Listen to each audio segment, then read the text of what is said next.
രാവിലത്തെ ജോലികളൊക്കെ കഴിഞ്ഞ് പിന്നെ ഉച്ചക്കത്തേക്കുള്ള പരിപാടി നോക്കിക്കൊണ്ടിരിക്കുകയാണ്. അപ്പോൾ ചെമ്മീൻ മേടിച്ചിട്ടുണ്ടായി, മീനുമൊക്കെ ഉണ്ടായിരുന്നു. അപ്പോൾ ചെമ്മീനും തക്കാളിയും കൂടി ഒരു മുളക് കറി ഉണ്ടാക്കാൻ അടപ്പത്തൊക്കെ വെച്ച് വേറെ പണിക്ക് വെച്ച് വന്നപ്പോൾ അത് തിളച്ച് മൊത്തം അടുപ്പത്ത് വീണു. പിന്നെ അടുപ്പ് കുളമായി. പിന്നെ അടുപ്പൊക്കെ തേച്ച് കഴുകിയിട്ടാണ് പിന്നെ അടുത്ത പണി നോക്കിയത്.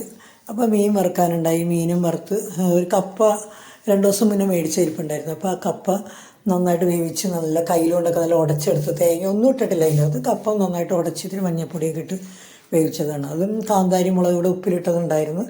അതും മീൻ വറുത്തതും ഒക്കെ ആയിട്ട് പിന്നെ ഈ ചാറുമൊക്കെ കൂട്ടി അച്ഛനും മോനുമൊക്കെ ചോറ് കഴിച്ച്. ഞാൻ ഈ കപ്പ കഴിക്കാത്ത കാരണം ഞാൻ പിന്നെ ഇവന് കൊടുത്തു കഴിഞ്ഞിട്ടൊക്കെ കഴിക്കാനല്ലേ പറ്റുള്ളൂ.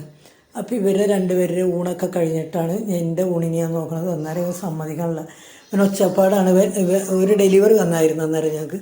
അപ്പോൾ അത് നോക്കാൻ വേണ്ടി ഇവൻ ധൃതി പിടിക്കുക, അത് നമുക്ക് ഓപ്പൺ ചെയ്യാമെന്നും പറഞ്ഞുകൊണ്ട് ഇങ്ങനെ കുറേ ഇടയ്ക്ക് ഒച്ചപ്പാടാണെങ്കിൽ ഞാൻ ചോറുന്നിട്ട് വരാമെന്നും പറഞ്ഞ് അങ്ങനെ അതിൻ്റെ പ്ലേറ്റൊക്കെ എടുത്ത് ഞാൻ ചോറൊക്കെ എടുത്തുകൊണ്ട് വെച്ച് കറികളൊക്കെ പരിചയപ്പെടുത്തേണ്ടത് ഇന്ന കറി എന്നും പറഞ്ഞുകൊണ്ട് ഞാൻ ഇവിടെ മോര് കറി ഉണ്ടായിരുന്നു, 2-3 സൈസ് കറിയൊക്കെ ഉണ്ടായിരുന്നു. അതുകൊണ്ട് ഞാൻ ചോറ് തിന്ന് കഴിഞ്ഞ് ഇത് പൊട്ടിക്കാൻ വേണ്ടി ബഹളം കൂട്ടിയാലും വേഗം പൊട്ടിക്കാൻ വേണ്ടി പോയിരുന്നു. അതാണ് പൊട്ടിക്കാൻ നോക്കിയിട്ട് ഒരു രക്ഷയില്ല, പൊട്ടിക്കാൻ പറ്റണില്ല. കത്രയൊക്കെ ഇട്ട് അങ്ങോട്ടും ഇങ്ങോട്ടും ഇട്ട് കുത്തിപ്പറിച്ചിട്ടൊന്നും പൊട്ടണില്ല. എനിക്ക് പൊട്ടിച്ച് വലിയ ശീലവും ഇല്ല. പിള്ളേരൊക്കെയാണ് ഇത് പൊട്ടിക്കാറ് പതിവ്. പിന്നെ ഞാനൊരു കണക്കിന് കത്രയൊക്കെ വരഞ്ഞ് മുറിച്ചൊക്കെ പൊട്ടിച്ച് കഴിഞ്ഞ് നോക്കിയപ്പോൾ എന്താ സാധനം നിവിയയുടെ ഒരു ക്രീമാണ്. നിവിയയുടെ ക്രീം അല്ല, നിവിയയുടെ ഒരു ബോഡി ലോഷനായിരുന്നു. അപ്പോൾ അതൊക്കെ എടുത്ത് നോക്കി. അത് കണ്ടു കഴിഞ്ഞപ്പോൾ അവന് സമാധാനമായി. അവന് എന്താണെന്നറിയാൻ വേണ്ടി വെപ്രാളത്തിലാണ് അത് നോക്കിയത്.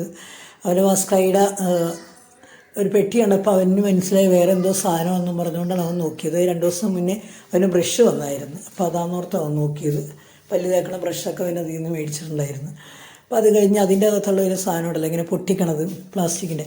അപ്പോൾ അത് പൊട്ടിക്കാൻ വേണ്ടി ഞാനിന്ന് പൊട്ടിച്ചുകൊണ്ടിരുന്നപ്പോൾ അവന് ഉറക്കം വന്നു. അപ്പോൾ അങ്ങനെ തൊട്ടിക്കയറ്റിക്കെടുത്ത് ആട്ടാൻ തുടങ്ങി. താമര കണ്ണൻ എന്നുള്ള പാട്ടുണ്ടല്ലോ വാത്സല്യം സിനിമയിൽ, ആ പാട്ടൊക്കെ ഇട്ടിട്ടാണ് ഞങ്ങൾ ഉറക്കണത് ഇവനെ. അല്ലെങ്കിൽ ഇവനെ ഉറക്കില്ല. അതൊരു 5-6 പാട്ട് പാടിയതിലുള്ള ഇവനെ അങ്ങനെ